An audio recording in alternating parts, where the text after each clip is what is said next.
Today we're talking about where to put the white light on your rifle.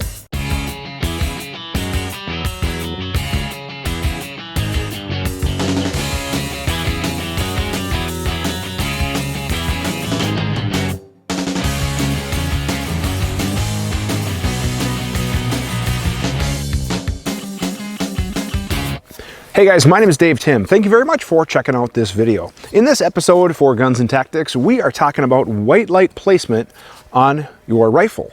Now, before I get into that, I would highly encourage you to please hit the subscribe button if you haven't done already. And if you like this video, make sure you hit that like and share button. And of course, to learn more about us, make sure you're following us online at www.gunsandtactics.com and on all of our social media outlets. So thanks for checking out this video.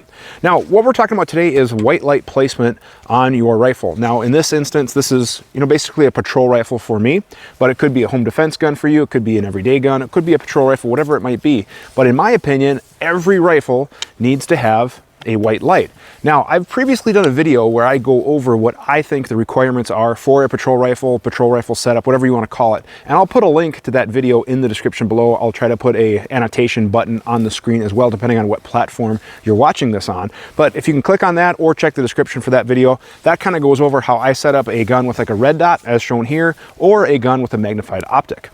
But again, one of the most important aspects that you can have on a rifle is a good quality white light. We want a light that is bright, that has enough throw so we can identify a target, we can identify friendly from foe. Target identification is a must, especially with a rifle. And in my opinion, having a rifle with a good quality light source and a good way to manipulate that light and where we're putting that light are very critical components of the conversation you should be having when you're figuring that out. Now, what kind of inspired this video was I was setting up some guns for a local agency and they had some questions on where to put their light. So let's talk about that real quick. I think first off, the worst place to put a light is the 6 o'clock position. All right. I know a lot of older lights had integrated vertical grips with lights and things like that. And that was like the cool thing in like the mid 90s, late 90s or whatever. Everybody had one of those with the pressure pad switches. And believe me, they were the cool guy gear. However, arguably the worst place to put a light is that 6 o'clock position. Number one, if we use the rifle for cover on any sort of object, barricade, whatever, I want to rest it on a handguard. I want to, use it as a barricade stop with my vertical foregrip or whatever it might be. So having it down there is just a bad spot for it. If I was, I have to have the gun up higher off of that cover or off of that support. It's just a bad spot. And then again, tape switches on vertical grips, in my opinion, aren't the best idea either. My priority with a rifle or any firearm is going to be to make effective hits if justified on my target. So I need to be able to make hits effectively, and I don't want to interfere with anything that prohibits my ability to deliver effective rounds if need be. So how I use a vertical grip, let me just go ahead and turn here. My handgun shooting grip, a high thumbs grip like shown here, pretending if this was a handgun. All I'm doing is I'm taking this grip and I'm separating it to my patrol rifle, or any rifle for that matter. So I'm taking that same thumbs forward, high thumb grip where I'm getting a lot of contact, and I'm just basically adjusting this hand so I'm basically having that same grip to support the rifle. Now I can use this hand to firmly seat the rifle into position. I have good control.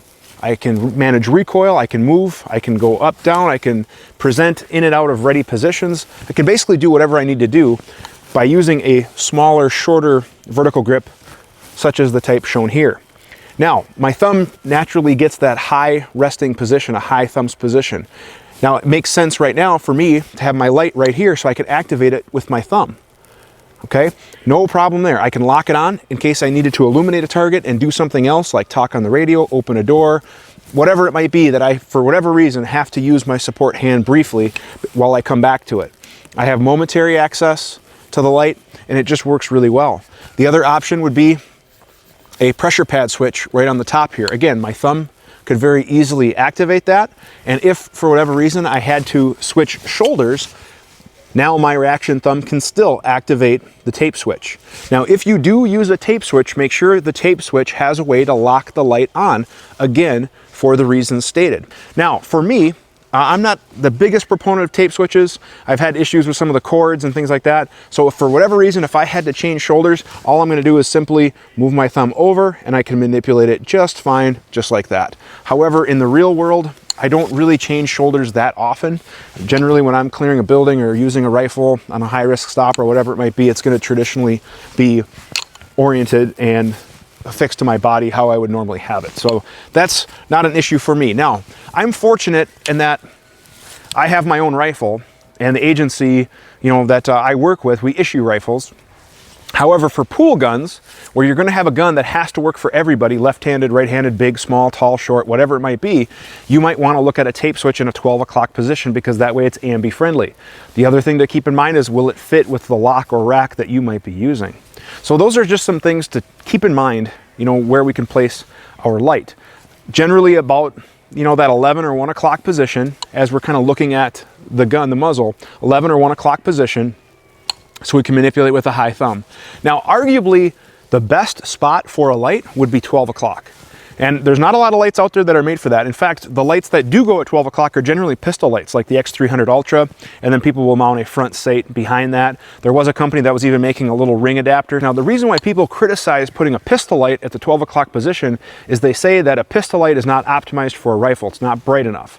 Well, now some of the new Surefire lights, like the X300 Ultra, is 1,000 lumens, so it's plenty bright, but does it have enough throw? Because it's not just about the lumens, it's also about the beam, or the lens or reflector, how tight that beam throws. Kind of like comparing a flood pattern on like a garden or fire hose compared to a stream pattern on that same hose. The same amount of water, the same delivered effect, but it's just how we're getting there. Is it a flood pattern or is it like a stream pattern? So that is something to keep in mind as well. Now, I've also seen some comparison shots between the new 600 DF Scout Light and the 300 Ultra, and the shots that I've seen are actually pretty close. So here's what I'm really hoping though somebody develops, is they will develop a light that mounts on the top 12 o'clock Picatinny rail, a really, really bright light. It would have some sort of integrated front sight that would, fold up to mil-spec height for backup sights, and then it would have an integrated switch that would mount on the top Picatinny rail. So it would have a tape switch, a button that could lock the light on or off, and then the light would be right there. Or there would just be a clicky button on the back. Again, it would be very easily ambi accessible for both sides. It would be bright. And again, why I like putting the light on 12 o'clock, why I think it's the optimal position, is because the light is never going to be blocked. Because we're always going to use our optic. And if we have that light in that same area of our optic, it's never going to be blocked. Whereas even with the 11 or 1 o'clock mounting, if I'm using a barricade, there might be a time when that light hits that barricade or that object to where I wish it was maybe out of the way. So those are just my thoughts on white light placement on your rifle. If you have something that you think is better, cooler, different, whatever, please sound off and post a comment below with your feedback. Or if you have any questions, you can leave those as well. But speaking of questions, we do have a monthly QA series where I answer your questions every month, and one lucky question asker will win a prize, thanks to our sponsor, Rainier Arms.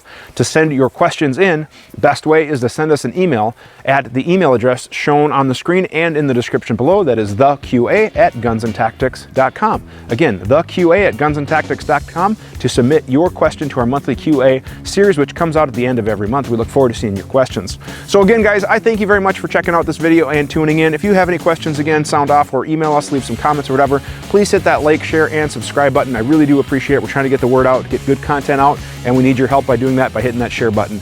Follow us online, check us out, all of our social media platforms. Thanks for watching. Have a great day.